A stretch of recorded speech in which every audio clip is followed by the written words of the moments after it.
Our next speaker is Dr. Rishikesh MAYEE. He is at Avdut Netralaya, Nagpur, and he's very active in most of the pediatric ophthal and squint activities indoors in AIOS and SPOSI, and he's going to be speaking about divergent directions. Thank you, Dr. Varshini, for making me a part of this instruction course on pediatric neuroophthalmology.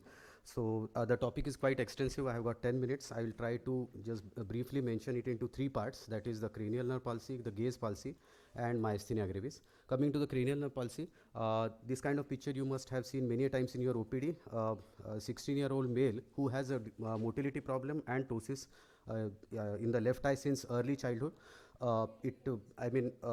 This is basically a case of a third nerve palsy, which is usually congenital. So congenital third nerve palsy is quite common, but as Dr. Siddharth had mentioned during his presentation, the child might be quite uncooperative. This was extremely uncooperative child, but you can see that he has got exotropia in the right eye, which can still give you a clue that probably the patient might have third nerve palsy. You have to investigate and go in details.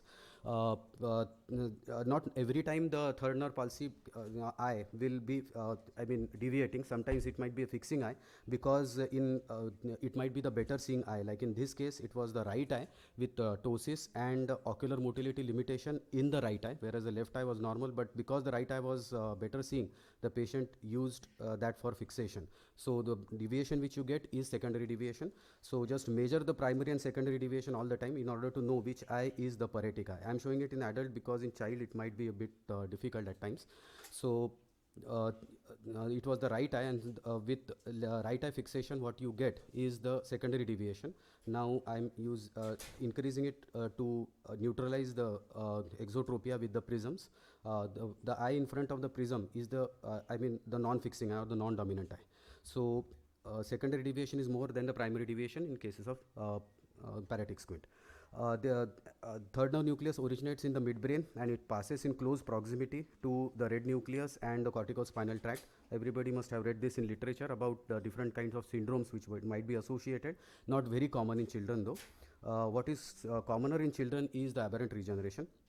This is the right eye. As you can see, the patient ocular motility and the ptosis. The ptosis is in more than on attempted abduction, but on attempted adduction the ptosis disappears. This is a pseudo reverse Duane syndrome, which you get as aberrant regeneration of the third nerve. So many a times in congenital you may not be able to find the exact location, but sometimes it might be posterior communicating artery aneurysm in these cases. So the third nerve also passes through cavernous sinus like all the other cranial nerves, and involvement of more than one nerve may be seen if cavernous sinus is involved.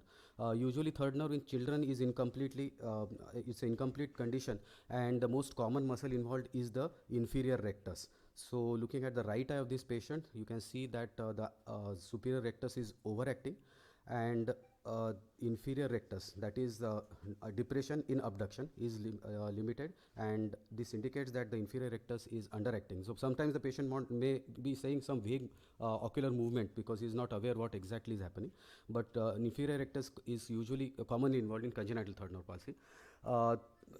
There are two types of third nerve, that is medical and surgical. Medical is more common in adults, surgical might be there in children, and in addition to the ocular motility limitation, involvement of pupil might be there, involvement of it might be incomplete third nerve palsy, multiple cranial nerve involvement, and aberrant regeneration might be seen.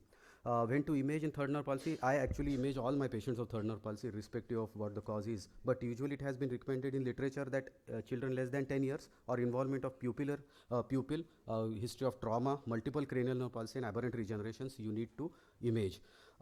This is the Hess chart which you see. The field with the smaller field belongs to the paretic eye. Usually it is the lateral rectus and inferior oblique, superior oblique, which are working in these cases.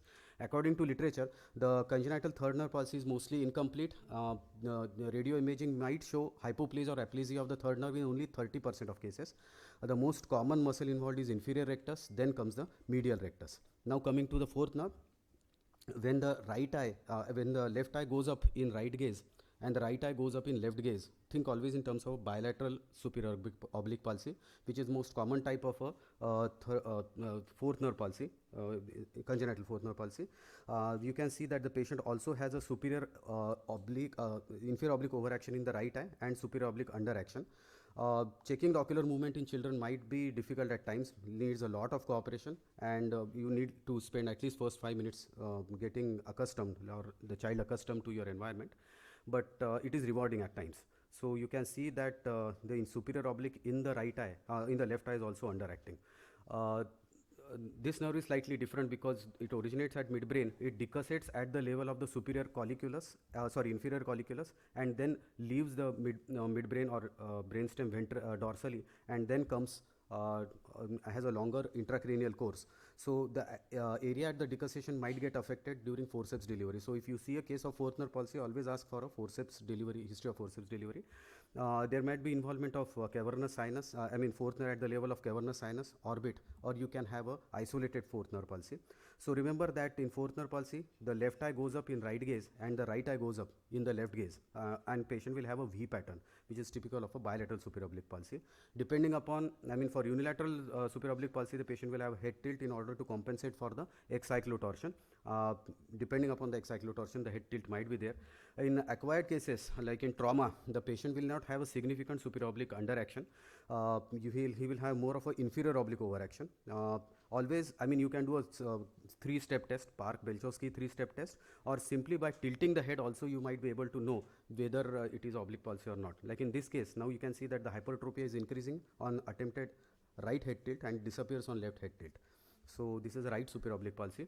Double Maddox rod will help in ruling out bilateral superior oblique palsy. More than 17 to 20 degrees of excyclotorsion indicates a bilateral superior oblique palsy. Hayes charting will show inferior oblique overaction in addition to a superior oblique underaction in these cases. Sixth nerve palsy in children, more common is trauma. Like in this case, he had iron gate fell on his head, and he had a facial nerve palsy in the left eye and abduction limitation in the right eye, which can be confirmed by doing a uncover test. The secondary deviation when the right eye is fixing is more than the primary deviation when left eye is fixing. So fourth nerve also might be involved with all the structures as we had mentioned previously, and Hayes charting will help in confirming the diagnosis. It will have a medial rectus overaction in the on the side which is affected. Some statistics: most common congenital oculomotor palsy is third nerve followed by fourth nerve, and the third and fourth nerve are usually congenital. Sixth nerve otherwise is more commonly because of trauma, and second is IH, as Dr. Jyoti had already mentioned. Among all these nerves, fourth nerve is the most commonly managed conservatively, that is without surgery, and radio imaging is more likely to be positive. Multiple cranial nerves are involved. I'll just mention one case as far as the gaze palsy is concerned. A 15-year-old female with history of sudden onset diplopia in the right gaze and difficulty in reading since 1 week. She had a normal left gaze, and on attempted right gaze, you can see that there is adduction limitation in the left eye, and she had a bit of a nystagmus kind of movement in the right eye on attempted right gaze. She also had convergence loss, and because of which she had difficulty in reading. She was a case of left-sided internuclear ophthalmoplegia. In this age, demyelination is more common, so MRI we should actually think in terms of demyelination changes at the periaqueductal area, which is very well revealed in flare sequences. So when here two structures are important: the medial longitudinal fasciculus and PPRF. So if left-sided MLF is gone, the patient will have a normal left gaze, whereas on attempted right gaze, like the patient which I just mentioned, there will be limitation of adduction in the left eye and nystagmus, ataxic nystagmus in the right eye. If in addition to MLF, the PPRF is also gone, then patient will have a INO as well as loss of left gaze, so which is called 1.5 syndrome. 1.5 syndrome is comparatively rare compared to internuclear ophthalmoplegia. The last part of my presentation is pediatric ocular myasthenia. All of you are aware that ocular myasthenia is because of loss of acetylcholine receptors because of autoimmune reaction. In children, it is 15 to 20% more common. I mean 15 to 20% of all the cases in myasthenia are in pediatric age group. It is not as rare as we might think it is. And ocular involvement is there in 15 to 35% of cases based upon the literature which you follow.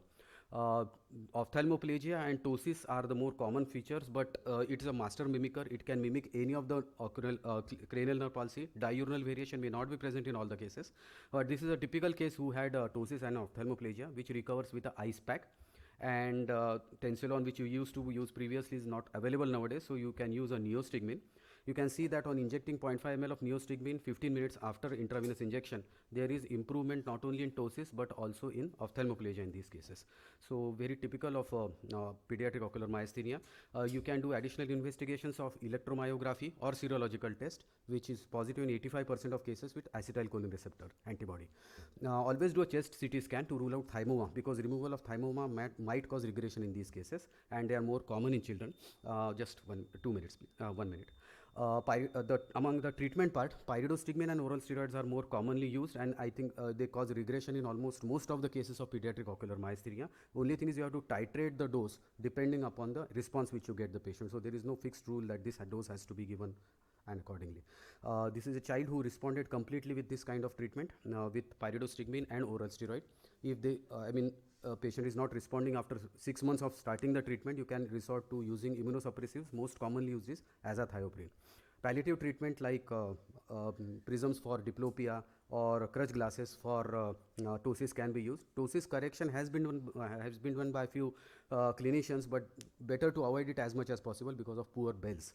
We conducted a study of 6 patients over 3 years in our center, and we found that pediatric ocular myasthenia is presents with variable degrees of ptosis and ophthalmoplegia, responds very well to pyridostigmine and oral steroids. I gave oral steroid in all the cases, and early medical treatment helps in remission, avoids recurrence, and helps in avoiding generalization of ocular myasthenia in children.